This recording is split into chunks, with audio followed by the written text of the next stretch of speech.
नमस्कार, मैं हूं सर्वेश दुबे और हमारी खास पेशकश अयोध्या पर्व में आपका बहुत बहुत स्वागत है। अयोध्या में भव्य राम मंदिर का निर्माण हो रहा है और अब लोकार्पण और प्राण प्रतिष्ठा की तारीख भी नजदीक आ रही है। प्रधानमंत्री नरेंद्र मोदी और सीएम योगी आदित्यनाथ के प्रयासों से भव्य और नव्य अयोध्या बनकर तैयार हो चुकी है। अंतर्राष्ट्रीय एयरपोर्ट और नए रेलवे स्टेशन की सौगात अयोध्या वासियों को मिल गई है। पूरे देश और दुनिया में जहां भी सनातनी है उनको अयोध्या में भव्य राम मंदिर के निर्माण का इंतजार था। 500 वर्षों के बाद वो मौका आ रहा है जबकि अयोध्या में भव्य राम मंदिर का निर्माण हो रहा है। रामलला अपने गर्भगृह में विराजेंगे, अब तक टेंट में विराजमान थे।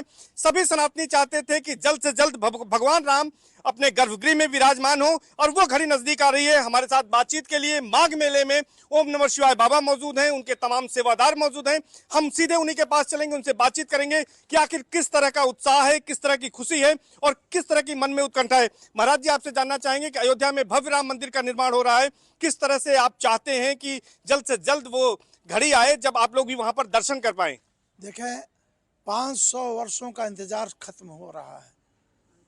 22 तारीख को पता नहीं कितने लोग बलिदान हुए हैं इसके लिए, पता नहीं कितने लोग जीवन अपना अर्पित कर दिए हैं। आज वो खुशी का दिन आ गया है। मैं बार बार मोदी जी को, योगी जी को इतनी बधाइयाँ दे रहा हूँ, इतनी बधाइयाँ दे रहा हूँ कि उन्हीं के अथक प्रयास से आज हम सनातनियों का जो सर है वो ऊंचा हो रहा है और वो मौका भी आ रहा है जब हम लोग जाकर के वहाँ भगवान का दर्शन करेंगे।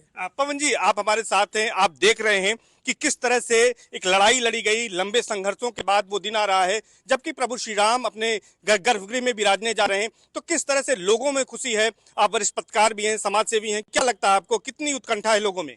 सनातन धर्म की आस्था का सबसे बड़ा केंद्र अयोध्या है। लाखों लोग, करोड़ों लोगों में जहाँ भी सनातन धर्म के लोग हैं सब खुशी से झूम रहे हैं कि हमारे आराध्य देव भगवान श्री राम अपने मंदिर में विराजेंगे। इसके लिए अयोध्या पूरी तरह से सजी हुई है। लाखों लोग सड़क पर आज उतर के स्वागत कर रहे हैं।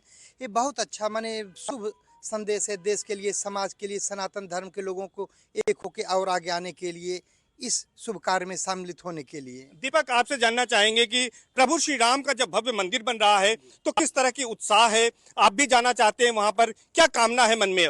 हम लोग बहुत उत्साहित हैं कि इतने 500 वर्षों बाद भगवान श्री राम अपने अयोध्या में मंदिर में विराजमान होंगे और ये सब केवल मोदी जी के अथक प्रयास से ही संभव हो पाया। हम सभी लोग गुरु जी के साथ में सब वहाँ 22 तारीख को हम लोग सब लोग जाएंगे, वहाँ पे भगवान श्री राम जी का दर्शन करेंगे और हम लोग बहुत उत्साहित हैं इसके लिए। ठीक है मिश्रा जी, आप बताइए, आप तो अयोध्या से ही आए हैं, जब आपसे हमारी बात हुई कल ही अयोध्या से आए, क्या कुछ अयोध्या में देखते हैं आप, कितना अयोध्या बदल गई है, क्या कुछ वहाँ पर हुआ है? सर, अयोध्या में तो पहले तो जैसे कि एक दीपक बुझ रहा था और अब तो जैसे लग रहा कि हजारों दीपक जल रहे हैं। हजारों दीपक जल रहे हैं, ऐसा प्रकाश महसूस हो रहा है। हमारे परम पूज्य श्री गुरुदेव भगवान अभी कल ही अयोध्या में हम गए थे तो वहाँ का देख के दर्शन, बाहर बाहर से निरीक्षण करके आए हैं। और कल श्री योगी आदित्यनाथ जी आए थे तो कल सम्मिलित हुए थे गुरुदेव भगवान। इच्छा है कि वहाँ जाएंगे, दर्शन करेंगे और हजारों भक्त उत्साहित हैं पूज्य श्री गुरुदेव भगवान के साथ में जाने के लिए। ठीक है, अमरदीप जी, आपसे जानना चाहेंगे कि किस तरह का उत्साह है मन में कि अब अयोध्या में जब रामलला विराजेंगे तो उनके दर्शन हो पाएंगे इतने वर्षों के बाद। अभी तक रामलला टेंट में रह रहे थे।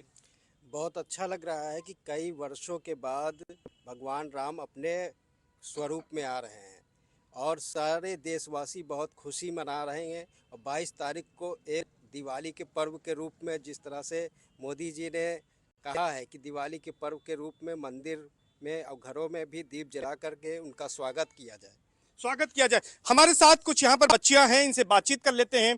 ये बताइए कि प्रभु श्री राम आ रहे हैं, आपके पास क्या गीत है प्रभु श्री राम को लेकर कि जब वो विराजेंगे तो किस तरह के मन में बधाइयां हैं, खुशियां हैं, क्या सुनाएंगे आप दर्शकों को हमारे? जी।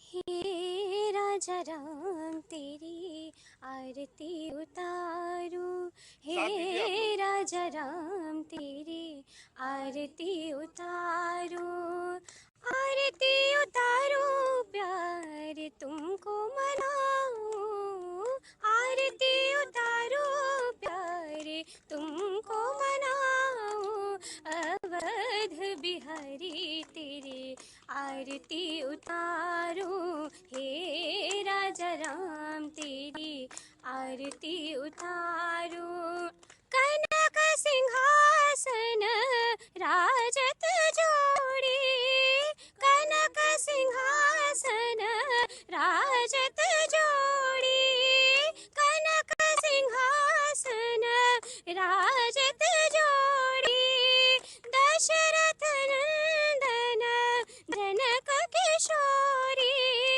दशरथ नंदन जनक किशोरी युगल छवि को सदा निहारो युगल छवि को सदा निहारो हे राजा राम तेरी आरती उतारो हे राजा राम तेरी आरती उतारो। बहुत सुंदर गीत प्रस्तुत किया है आपने और भगवान श्री राम की आरती की बात हो रही है। जब भगवान श्री राम विराजमान होंगे तो आरती तो उतारी जाएगी और यही उत्कंठा इन तमाम सेवादारों के मनों में है। आप बताइए कि किस तरह से चाहती हैं कि भगवान श्री राम के प्रभु श्री राम के दर्शन हो और उनकी पूजा अर्चना करने का सौभाग्य मिले सबको। हमें बहुत खुशी हो रही है कि हमारे भगवान का मंदिर बन रहा है और योगी मोदी की बहुत सहयोग से हो रहा है।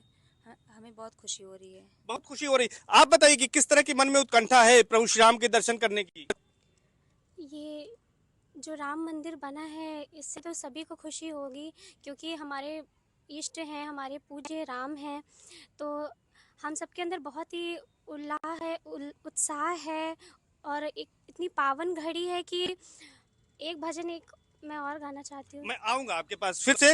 महाराज जी आपसे एक सवाल है, प्रभु श्री राम के बारे में कहते हैं कि यहाँ से भी प्रयागराज धर्म और आध्यात्म की नगरी है, यहाँ से उनका क्या क्या संबंध रहा है प्रभु श्री राम का जो हमें जोड़े रखता है। देखा है प्रयागराज से तो बहुत बड़ा संबंध है। जब से प्रभु अयोध्या से निकले तभी से संबंध प्रारंभ हो गया।